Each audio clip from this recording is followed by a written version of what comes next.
7.5 is about circumscribed angles. We start off with defining a secant. A secant is a line that intersects a circle at 2 points. We see a picture of a secant down below.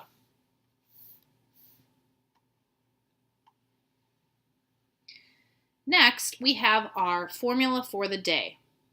If we have two secants, or a secant and a tangent, or possibly two tangents that intersect outside of a circle, the arcs that they create will have the following relationship.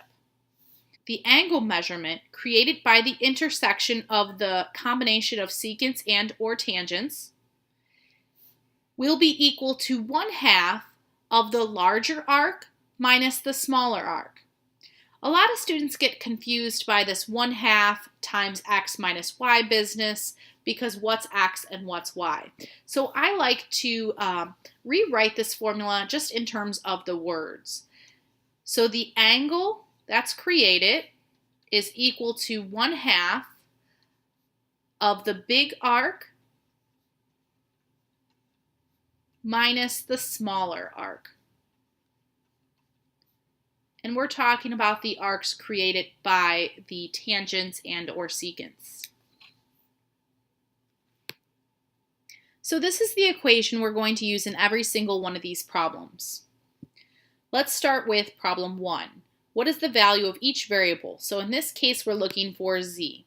The first thing I'm going to do is just start by writing the formula.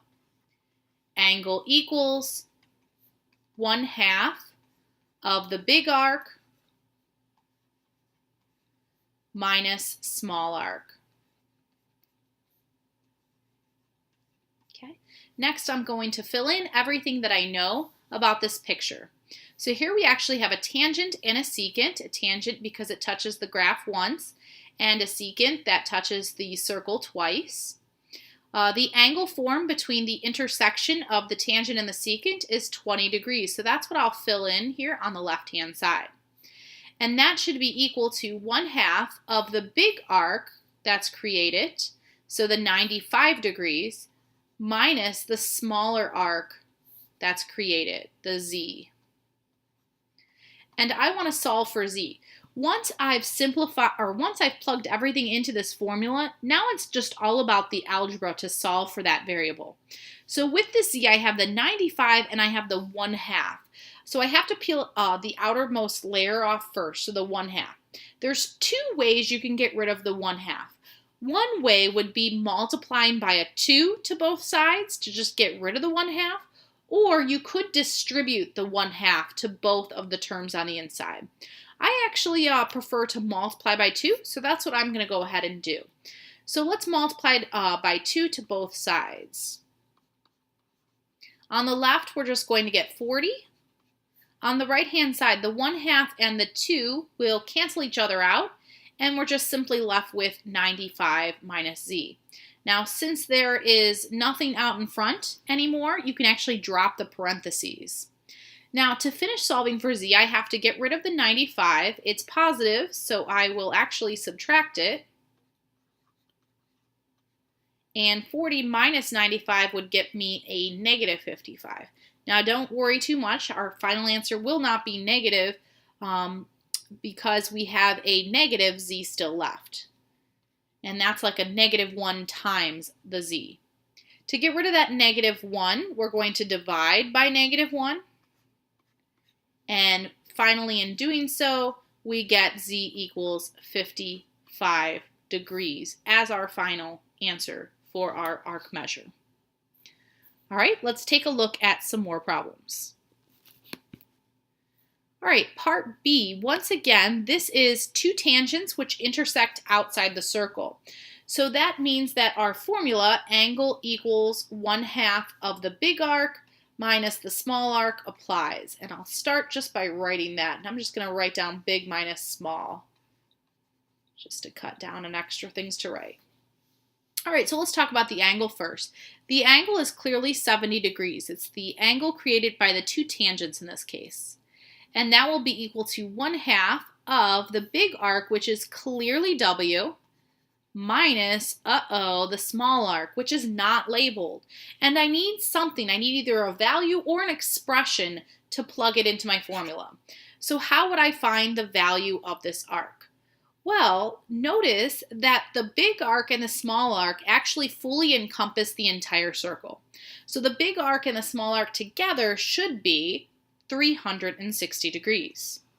Because of that, you can actually find the smaller arc by taking 360 minus the arc that you do know, the W.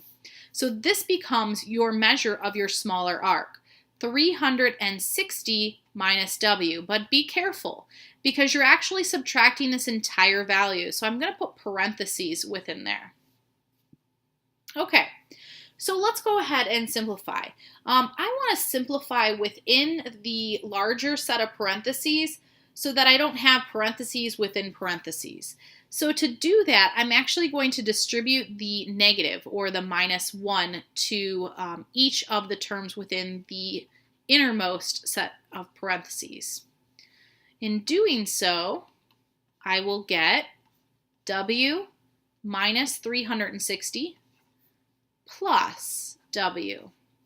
Now this is important because if you don't distribute the -1 properly, you might actually end up in a situation where you're taking the W minus a W incorrectly and you're eliminating your variable altogether. If you're doing a problem and the variable goes away altogether, chances are you probably did something wrong. All right, so let's continue to simplify the set of parentheses here. So W plus the W combine to get a 2W. So we have 2W minus 360 in our set of parentheses. Since my variable's on the inside of the parentheses, I want to peel off that 1/2 either by distributing it or I multiply by 2, either way. I'm going to go ahead and multiply by 2 again. So 70 times 2 gives me 140, and the 1/2 and the 2 go away, leaving me with 2W minus 360. Add that 360 to both sides, giving me 500 equals 2W. And last but not least, divide by that 2 to get your value of W, 250.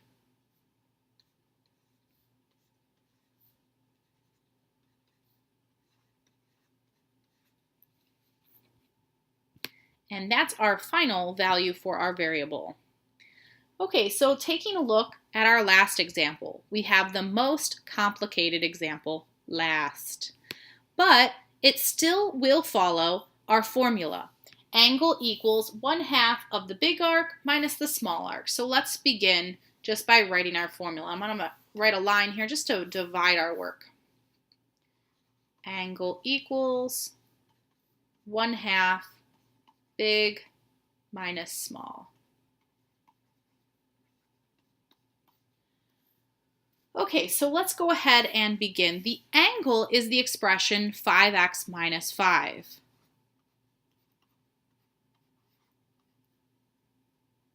So that goes in for my angle. We still have the 1/2 because it's part of our formula, times the big angle, or the big arc, 190. Take away the small. And once again, because we're subtracting the entire small arc, we need to put parentheses around it in order to make sure that we are subtracting both portions.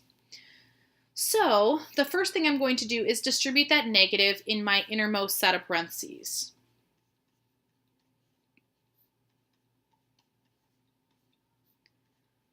So distributing the negative, I have a negative 13x or a minus 13x.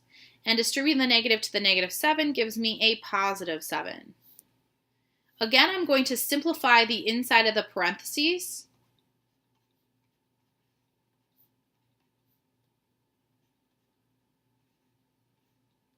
$190 plus the 7 gives me $197. Okay, so now I again have two choices in order to get rid of the 1/2. I can either distribute it or I can multiply by 2. If I multiply by 2, I have to be careful over here on the right. On the left-hand side. On the left-hand side, I have two terms, and I need to multiply both terms. So I actually need to distribute that 2 to both of those terms, giving us 10x minus 10. And on the right-hand side, it cancels. Now, you may be wondering why I'm not multiplying it to the other term. Well, this is actually a product, so when we multiply, we only need to multiply it by one term of the product. So that will leave us on the right-hand side with 197 minus 13x. Okay, now we have variables on both sides. So when we have variables on both sides, we need to get rid of one. Okay, and I'm just going to fix this because it looks like it says plus 3x. So I'm going to fix this just a little bit, giving us minus 13x clearly. Okay, again, I have two variables on each side, so I'm going to get rid of one. I always like to do addition if possible, so I'm going to add 13x to both sides, giving us 23x. Minus 10 stays, and the 197 stays on the right. Now I have one variable, and this becomes a two-step Algebra 1 problem. So add 10. We get 23x equals 207. And last but not least, to solve for x, we're going to divide by the 23.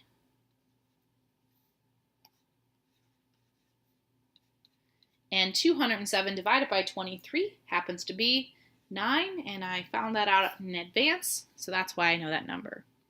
And that's it. So as you can see, all of these problems in this section will stem from the same formula, some just more complicated than others.